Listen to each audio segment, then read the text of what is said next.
no tenían fuerza física, pero sí tenían el control de los secretos. Imaginamos a Franco, si es que fue así, comunicándose con Queipo de Llano, con sus generales, a través de esas máquinas, sin que los republicanos pudieran acceder a esa información que era el poder, que era lo básico de esa contienda, ¿no? Efectivamente, el hecho de que las comunicaciones tuvieran un cifrado tan fuerte hizo que efectivamente ni los asesores rusos ni los propios republicanos consiguiesen, al menos por lo que sabemos por ahora, romper los códigos. Yo tuve la oportunidad de hablar con uno de los criptoanalistas del ejército republicano, que falleció recientemente, hace un año pasado, una cosa así, y me comentó que bueno, que ellos conseguían romper algunos códigos, pero digamos de niveles inferiores. A niveles de cuerpo de ejército no habían conseguido romper, y dudo mucho que los rusos aquí en España lo consiguieran también. Lo que sabemos es que mucho antes de la Segunda Guerra Mundial, o bueno, en un periodo anterior, en nuestro país se está experimentando ya con esta máquina, que la gran pregunta, y Santi también observa muy atento, es tan perfecta, ¿qué significaba Enigma y cómo funcionaba? Me gustaría mucho, como si fuese una clase de enigma para el público, que por lo menos nos dijeras algunas cosas básicas de esa especie de máquina de escribir, pero que vemos que tiene un cable. Estamos hablando, José Ramón, para gente que seguramente, como yo, nunca ha tenido una máquina Enigma delante. ¿Qué deberíamos saber? ¿Qué mapa de misterio tiene esa máquina? En principio, la máquina, el funcionamiento es sencillo. Esta en particular es un modelo de la máquina Enigma, es una Enigma suiza, a lo que le llamaban la Neue Maschine, la NEMA. La máquina Enigma está formada por rotores, que son estos, digamos, estas ruedas en las cuales están marcadas las letras. Cada vez que nosotros pulsamos una tecla, hay un contacto eléctrico que hace girar por todos los rotores y vuelve otra vez marcando una letra aquí. Es decir, si nosotros marcamos una letra aquí, nos aparecerá otra totalmente diferente. Totalmente distinta y aparentemente sin ninguna conexión. Sin ninguna conexión. José Ramón, ¿cómo se trabajaba? ¿Era solo un operario? ¿Eran dos operarios? ¿Solo otra máquina Enigma podía descifrar lo que lanzaba una máquina Enigma? Sí, bueno, en realidad normalmente solían haber dos operarios. Uno que era el que cifraba, o sea, el que ponía el texto en claro, y el otro que iba apuntando las letras que iban saliendo. Esto se le consideraba uno de los grandes errores, el que no tuviera una impresión de las máquinas Enigma. Es más, cuando acabó nuestra guerra civil, los italianos habían utilizado máquinas Enigma también, y junto con las máquinas Enigma habían utilizado máquinas Hagelin, de otro modelo. Y en un informe que hicieron, precisamente, ellos decían que preferían las Hagelin a las Enigma por el hecho de que no tenía un sistema de impresión.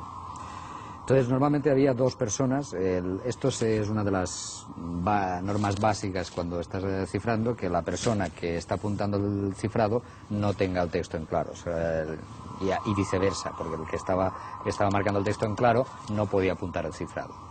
Para eso existía también este anexo, que lo que hacía era que se pudiese ver desde más lejos.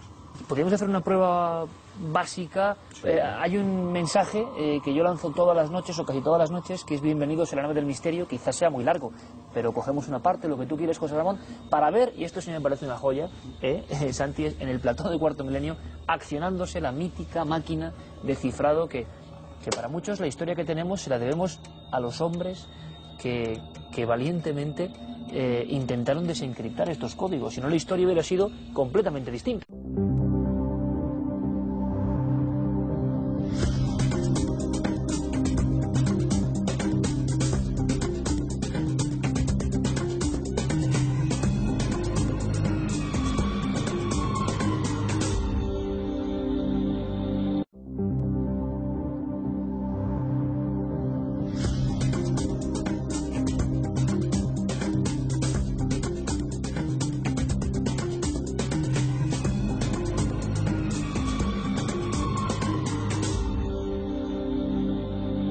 Historias además muy dramáticas, porque como se decía en la pieza, los aliados tenían que jugar la baza de que los alemanes no sospechasen que no conocían el código Enigma.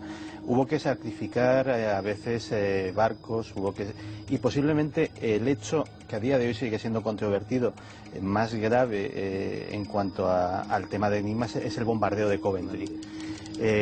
Churchill parece ser que sabía con antelación que Coventry iba a ser bombardeado. Se evacuaron a unos niños con el pretexto de unas vacaciones de Pascua más o menos improvisadas, pero se negó a evacuar la ciudad. Y Coventry, el 14 de noviembre de 1940, creo recordar, fue arrasado hasta los cimientos. Tanto fue así que Joseph Goebbels, a partir de ese momento, acuñó un nuevo término que era coventrizar. Coventrizar era arrasar por completo una ciudad. Y se supone la gran sospecha de que no podían, para que no les descubriesen, sabiendo que tenían ya algunas claves del ejército enemigo, ¿no? Vamos a lanzar alguno de los mensajes, no sé qué puedes hacer, José Ramón. Por ejemplo, si empezamos a grabar Bienvenido, en la primera, en la máquina Enigma, al contrario que en la Enigma, sirve para verificar que la máquina está en funcionamiento. Entonces, la B de Bienvenido saldría una U, la I saldría una O, la E saldría una X, la N una B, la V una G, la E una J, la N una W, la I una L, la D una Q y la O una L. Como vemos... ¿Y la S? Bien, la S, perdona. Una K. Una K. O sea, haciendo aquí un poco Santiago yo de desencriptadores, que bienvenidos en las comunicaciones saldría VOX, BG, J, W, LK, LK. Además, en una transmisión cifrada alemana no había forma de saber qué es una palabra, porque se mandaban siempre en bloques de 5 letras, bueno, sin respetar... Sí. Sin respetar los espacios. Y con la palabra bienvenidos, que no sé si habré dicho bien las letras o no, pero tenemos claro el nivel al que trabajaba esta gente, al que operaba esta gente, y lo difícil que tenía que ser, sin disponer de otras máquinas Enigma, de llegar a ese código, ¿no? Se necesitaba una máquina exactamente igual. Ese fue uno de los grandes problemas, que tuvieron los alemanes, porque precisamente una de las normas en criptografía dice que el sistema tiene que ser fácilmente intercambiable. Vayamos a la Guerra Civil Española. ¿Qué material sensible se supone que se manejó con las enigmas españolas? Es decir, han aparecido todavía esas 15, si no me equivoco, o 10 o 15 máquinas enigma en algunas dependencias del cuartel general del Ejército de Tierra.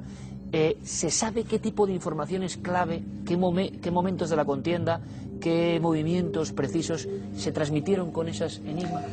No se tiene muy claro, quiero decir, la documentación que hay, como tú bien sabes, la documentación de cifra suele ser reservada y cuando acaba su tiempo, pues normalmente se destruye. Lo que sí que sabemos es que, por ejemplo, las primeras inicialmente iban 2 para lo que era